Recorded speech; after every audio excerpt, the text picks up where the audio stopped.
Yung aking big bike ay 3 years na. Mula nang makilala ko yung Rentamoto dahil nag-rent ako papuntang Bicol ng 3 days. Kaya nakita nyo naman naka-big bike ako na Himalayan at yung sa kapatid kong ginamit ay CB650R. So tag-isa kami papuntang Bicol tapos 3 days. Ngayon nung makilala ko tong Rentamoto, meron pala silang programa na yung big bike ko ay pwede kong ipasok para parentahan kagaya nitong JS na 850 na to. Actually hindi to kay Sir Duen. So Sir Duen, paano ba papasok namin yung big bike namin na bumababa yung value, hindi nagagamit, para naman pagkakitaan, ipaparent natin sa Rentamoto? Tama ka, Boss Vic. Kagaya ko, bago kami nagsimula ng Rentamoto, yung big bike ko ay bihirang magamit. Nagiging garage queen yan. Sobrang alaga, tinatakpan, minsan 1-2 buwan hindi nagagamit. Depreciating asset. Ganun, alam ko po. At hindi lang ikaw at ako, marami pa sa inyo. Ngayon, kung may big bike ka, number 1 yan, sir, yan ang nababaril pag may tuition fee, pag may emergency.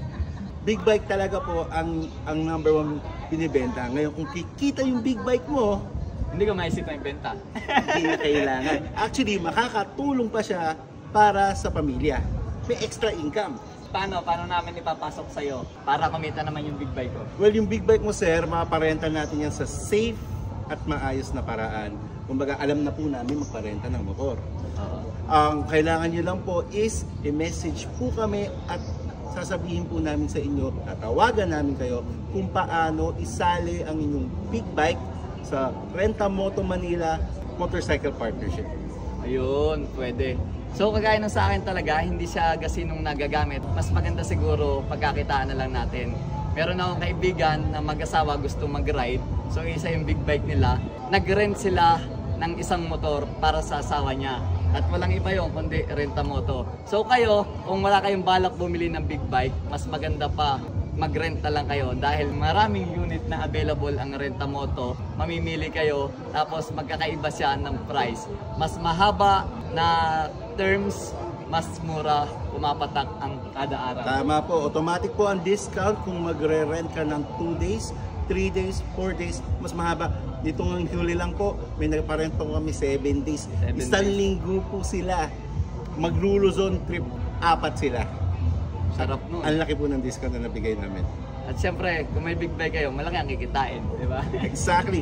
Yung may-ari ng 4 na motor na yon, kumita po sila instead na nabubulok lang sa garahe. Tama.